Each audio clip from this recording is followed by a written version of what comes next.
Welcome, everyone. This is Tim Marlowe with Be the Better Local, and we're coming to you live here in our studios downtown Tacoma in our BD Local studios, and so we want to welcome you. I know you're like, why are you there on a Thursday when normally you're on a Tuesday? Well, it's because we have business owners and nonprofits, musicians and artists all across the South Sound area that we need to talk about. And so today we're doing a pop-up interview with Stephen Salamone, who is the owner of Salamone's Pizza. Welcome. Yeah, thanks. Yeah, it's good to have you here. It's good to see you on this side of the counter. It's good to not only eat your pizza almost on a weekly basis, but just be able to have conversations with you. And so thank you and welcome. Yeah, thanks for having me. So if you're wondering where his pizza place is, it's in the Stadium District, right there on 24 North Tacoma Avenue in the Stadium District. So check out all of that stuff. But we're here to highlight you, my friend. This show is really dedicated to local influencers, business owners, and people that are just doing more in the community than kind of going through the motions. And I believe you're doing that because, man, I've seen your pizza pop up everywhere on social media to, I believe everybody that we know has eaten your pizza before, and it's an amazing thing. So thank you. It's an amazing thing. So, well, let's not talk about your pizza yet because we want to, we want our audience and listeners to get to know you a little bit. So you are real. He is a real person here, and he has a family here, which I'm so happy to know that you're not only a local business owner, but you're part of the community. You know what I'm saying? You're spending your money and you're supporting the community more ways than none. So, but we want to learn a little bit about your past and where you're from and why you have such great New York authentic style pizza. So, welcome.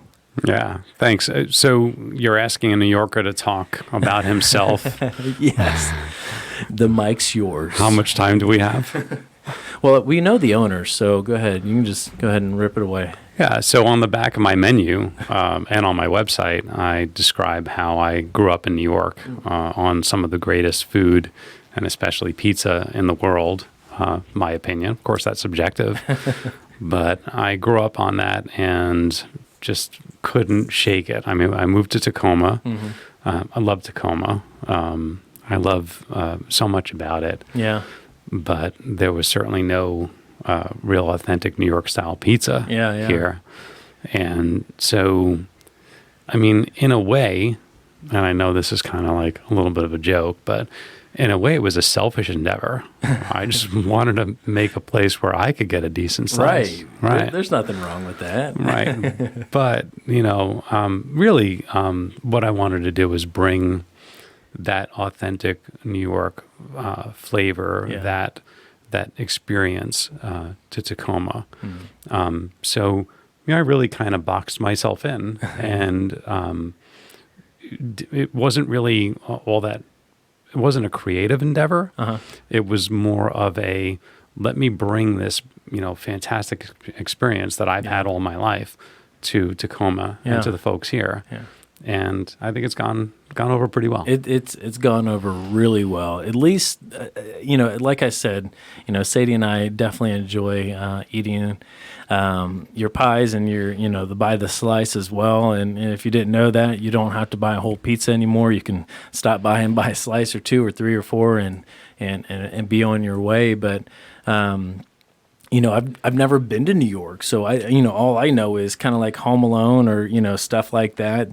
Just those types of imageries, and so to have at least for me to think and eat the pizza and then think of those moments, it almost allows me to kind of be there. And I was searching all over your social media here recently, and people are saying the same thing. Like, it's not just locals that love your food. It's people that have lived in the big city or grew up there, and they're like, this is what it's like. They can, they can imagine being, on a certain bench or certain place in the city and eating your pizza and it taking them back, which, again, that goes further than just putting some ingredients together. Yeah, you can't imagine how that makes me feel when a New Yorker says to me, man, I feel like I just went home. Yeah. Because that's really what I tried to do. Good. I tried to make it as if when you step across my threshold Yeah. and step into my shop, that Yeah. you feel like you just walked into Brooklyn, I love it. which is kind of one of the reasons I'm, kind of loud, and Yeah. I like to joke around back there. Sure, And, sure. So but I also keep it very, very personal. So I love to call people by their first names, and I love to know all of my customers. I had an interviewee at my shop this morning. Okay. And no less than 4 customers walked in. I reached out, give them a little fist pump. Yeah. By their first name. Hey, Yeah. how you doing, Chris? How you doing, Cliff? How you doing?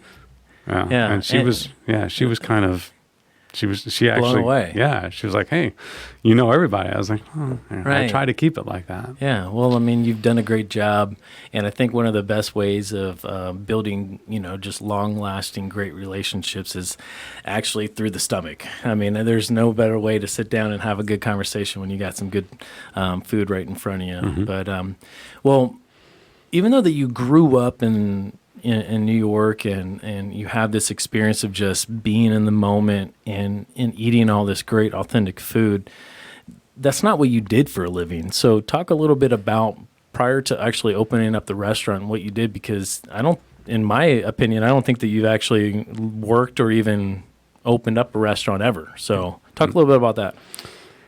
Yeah, I mean, this was a really poorly guided endeavor on my part. I have no experience and no training in restaurant business. In the restaurant business, I'm not a cook. I never went to school for culinary. I never worked in a restaurant, never owned a restaurant. But it was, this really wasn't, I mean, obviously I have to make a living, but it really wasn't a money play for Sure. me. It was really more about passion for good food. And, in a way it's kind of a self-fulfilling prophecy as well, right? It's a virtuous cycle, because my feeling is if the quality of the food and the authenticity of the food is there, then your customers are going to come and are going to keep coming. Sure. Right. So it was really when I and again I have a finance degree. Okay. And from UW actually. So when I look You at have a finance degree from you. I know. There's a lot of confusion there. Sure, no Yeah, worries. yeah. Okay. It'll all make sense one day. Geographically I'm messed up. Okay. But I got lost somewhere. I made a wrong turn. But the idea for me was the authenticity of the food, and it was really not about money. It was really not about business. When I look at numbers, there's a need for me to look at the numbers. I'm running a business. Yeah. But it doesn't take over. I think in a lot of corporate establishments, I think the numbers are everything. And I think that the food suffers, the kind of Sure. Yeah. Yeah. But in my place, that actually takes the primary role. I mean, my focus is first, I look at my customers, my employees, and my food primarily, and numbers come second. Why do you think you have such good food? I mean, I think I know why, but what are some reasons? I mean, I think because when I think of authentic anything, and me never have been a cook before, it's going to take me some time to actually perfect something good enough for not only me to eat, but actually to have someone else buy. So maybe talk about a little bit about that, about the first time you made a pie and how long it took to really, start the business from there. Oh man, I'm suffering PTSD here. I had no idea when I was building this place. I mean, kind of put yourself in my shoes for a second. I leased the space. April Fool's Day was the first day I had access to the space, so I was off to a good start. Yeah, you are. And I spent over $100,000 putting this thing together, and I didn't open my doors until August. So what is that? April, May, June, July, 4.5, almost 5 months of just working and slaving and just just planning Yeah. without ever knowing Yeah. if I'd ever make a dime selling a pizza. And so the anxiety and the stress was just unbelievable. Sure. But, I just, for me, when I look back at this experience, and there was just sort of a fate about it. That corner that I'm on, I don't know if anybody knows this, but it was the one spot that I wanted. It was the idea between me and my wife at the time was pizza by the slice in the Stadium District. That was kind of the sentence, the quote that we went off. And I set off to do that. I had no idea where or how or any of this stuff was going to happen. But the one space I wanted was that old Tully space. Right. Yeah, the coffee shop. And it was occupied by Tully's. I had no idea that they were ever going to fold. Right. And it's just really a complex twist of fate that I happened to be at the right place, the right time with the right broker. Yeah. That had the right lines into the right people, that I got that. And it was just unbelievable that all of that worked out for me. And I'm like eternally grateful to all involved, my landlord and my broker and everybody. Yeah, there's, when you start a business, it's never easy, but when you start a business you've never done before, you're definitely living by faith, and you definitely have to have the local community involved. You have to get them talking your name, and, whatever it is you got to do. I know you got kids, so, getting involved however you can with the schools as well. And now a couple years later, you're very successful. You hurdled over so many different obstacles in the last couple years, and let's briefly go over those, just because we do have a lot of business owners that tune in and like and share all of our podcast here. And so if you're a business owner now, well, we're in October, so you've kind of made it through the pandemic. I know it's kind of still going on still, for sure. But for the most part, you kind of made it. And that's one of the hurdles you had to go over. But just before that, you were dealing with a ton of construction down there with the light rail. How was that as a business owner, at this point, year one or 1.25 for you, and now you're dealing with total road closure? Talk about that experience. Can I just back up for 1 second? Yeah, go ahead. Yeah, I just wanted to talk a little bit about the community and the involvement. I don't see myself as all that successful. I know I did this and all that stuff, but what's really remarkable is some of the other players that aren't me in all of this. I have employees that come to work every day, and they work their hearts out, and they really try very hard. Some of them, the business is notorious for, tough labor situations, but I have a handful that really work so hard, and I'm humbled by their efforts. I'm humbled by my customers that come and support us. Just a never-ending support, and I'm really humbled by that, and I'm shocked, and I'm surprised, and I'm grateful. People are actually eating my stuff. Thank you, Tim. Thank you, Chris. Thank you. And so many. And you can tell you're, how humble you are, because you're taking the time to get to know your community just as well. And so many, and so many have been so gracious online, and just posting great reviews of me and my shop and my product. That I can't tell you. And then I have partners, and I've got some partners that I've worked with for a long time since I opened, really. The guy that brings me my flour has been a great partner. There have been other institutions, and now I've just started working with BD Local, and I'm hoping to, really work hard with you guys to kind of get the word out a little more, and not just this one, right? But I'm hoping to do a few more, and I'm hoping you guys are on board. Yeah, well, you heard it but didn't hear it, so don't rewind it a little bit, but just stay tuned for some more great authentic food coming to you later on, right? Yeah, let's just leave it at that. So you'd asked about the light rail. Yeah, so let's talk about, just because I've been a part of a business district. I was one of the board members for 6th Avenue Business District for a couple years, and it's hard to be in that position and really want to help local businesses. But again, at the same time, the district can only do so much when the city comes in and kind of just tells us that they're doing something. So, maybe just talk a little bit about just the experience itself, and hopefully shine some light on maybe one day it's going to be used. I don't know. I can't even express how frustrating it's been to deal with the road closures. We're in a situation, we live on the West Coast. Everybody loves to drive. Everybody loves to, park as close as they can to whatever it is they're doing. They like the very front spot, and they don't like to walk. In New York, we're used to walking. Sure. It's very different here. But what they did with the road closures is we're in a precarious situation to start with because there's not a lot of parking because we're in that downtown area. And then you add the road closures, and then you add, the construction folks that have their own vehicles that are taking all the rest of the parking. I was down like 40% in sales. Wow.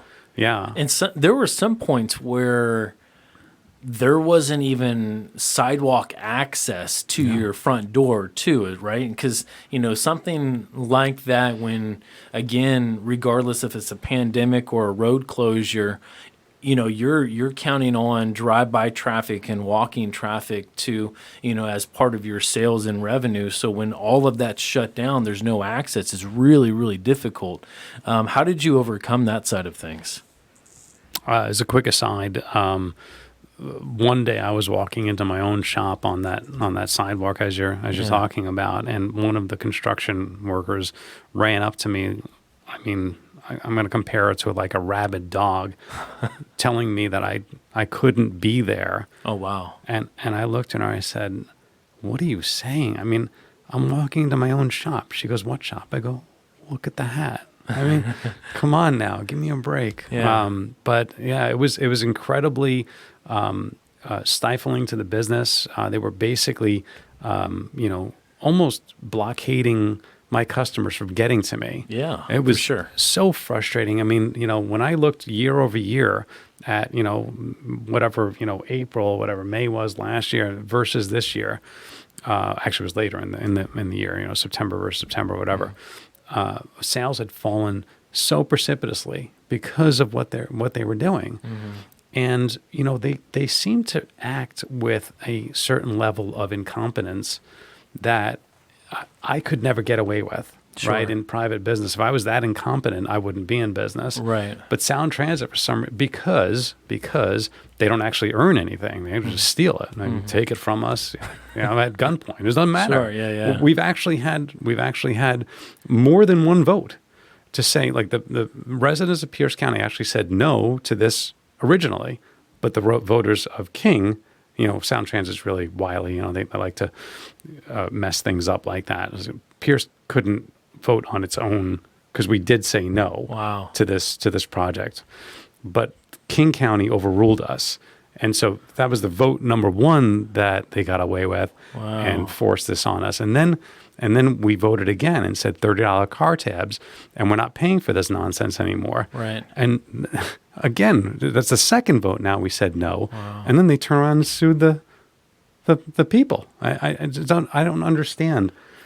Yeah, when that stuff comes up, as business owners, it's so hard to just, because if we don't see people coming through our doors, we're not bringing in any money, Yeah. and yet they're just, that cartoon construction kind of look where one person's working, five people are watching, and at least come in and buy a pizza or something. It's well known. Yeah, that's a well known thing. One guy working and five guys standing around watching. Wow. Well, so that was kind of like, at least in my eyes, we talked a little bit earlier, was kind of like hurdle one. Hurdle two is now pandemic, COVID 2020 year, getting into year two and a quarter for you. And what does that look like as a business owner, finding out about COVID and then just having to deal with being shut down? And well, we never got shut down.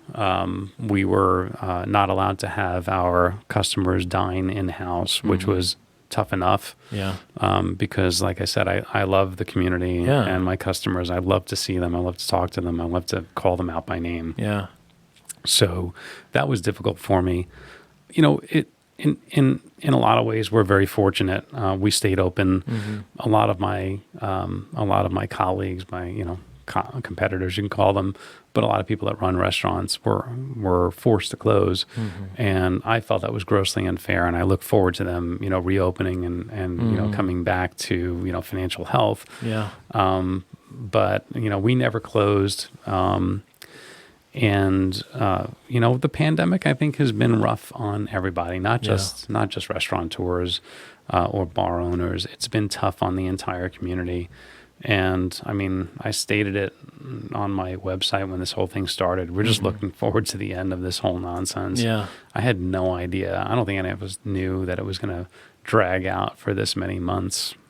All I could say now is, I still can't wait till it ends. Yeah, yeah. And well, I just want to say thank you for protecting what is yours and standing up for your right as a business owner to stay open because, pandemic or not, man, I love my pizza. I need to eat and I like it. And so, not to be selfishly rooting for you, but I am. Yeah. Because it is good pizza and I know that you're good people and, we want to be able to support however we can. So,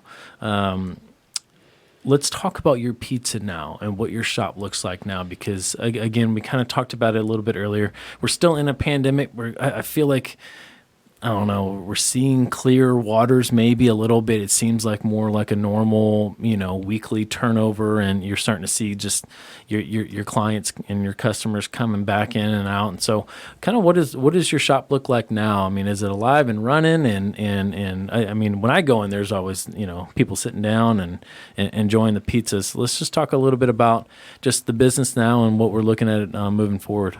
Yeah, we're going gangbusters. We have fanatically worked on all of the products that go into the pizza. The dough, we've continuously improved. The sauces, we've continuously improved. Everything in my shop is done in-house. I mean, to the extent possible. I don't make pepperoni or cheese. I don't have a pasture of cows out there. Right. But I do my best to make everything in-house. So all the vegetables are purchased, whole, and they're processed in-house. They're cut down and they're cooked in-house. My meatballs are in-house. I think that's probably why your pizza's so good, man. I mean, there's a lot of things that you're doing that you can control, and you're able to put just that freshness into some good pizza. Yeah, I mean, it's like I said, this was never really a money play. I mean, it's certainly far more expensive and far more, time consuming to do this stuff in house. Obviously, time is money. I'm paying people to do this stuff, but for me, there's just no question about it. I'm never going to take a shortcut. I'm never going to use any chemicals. No, don't do that. I don't know if anybody knows, but if the only place in my pizza shop that you'll find chemicals really is like nitrates in the pepperoni and salami. For the most part, I mean, anything that I make in-house, certainly no chemicals. Right. And anything that I use in the pizza, I obsessively watch for any chemicals. I won't use anything that has a chemical. My cheese is 4 ingredients. My tomatoes 3 ingredients. There's absolutely nothing.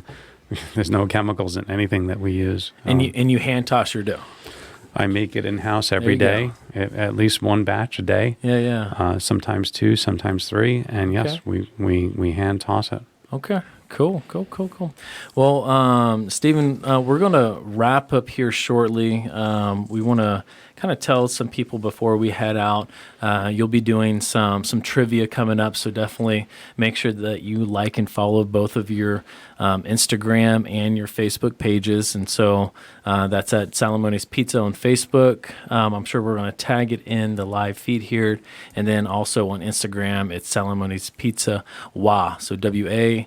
So like and follow all of your social media pages. I think there's also a scrolling text going on right now. So if they wanted to shop online, so that's one of the ways of shopping your products and services and getting that good, delicious pie is actually going to Salamone'sPizzeria.com, right? Absolutely. Yep. And there's different ways to actually, you can either walk in at the Stadium District location, call you guys. What's your phone number? 253-444-2646. 2646 444 2646, and we'll make sure that we have all of that also in the description as well.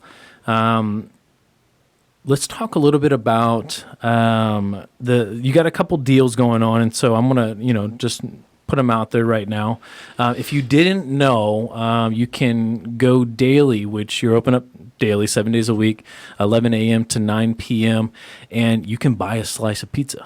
Like all day, every day. All day, every day. Right. Purchased by the slice. And then you have lunch specials throughout the week. You even have, I like to call them Big Daddy specials. So you got the 10 pie special. If you got if you got a place that you have to cater out, you have specials for that. If you're military, there's specials for that, 5% off for that, and also seniors discount. So really, you have everything. You even have like a Monday, Tuesday, Wednesday, Thursday, Friday discounts when you get into the shop, and I love that because what you're doing is that you're telling everybody to come in. You have a special day. Mm-hmm. Come in and enjoy your pizza and make it your pizza day.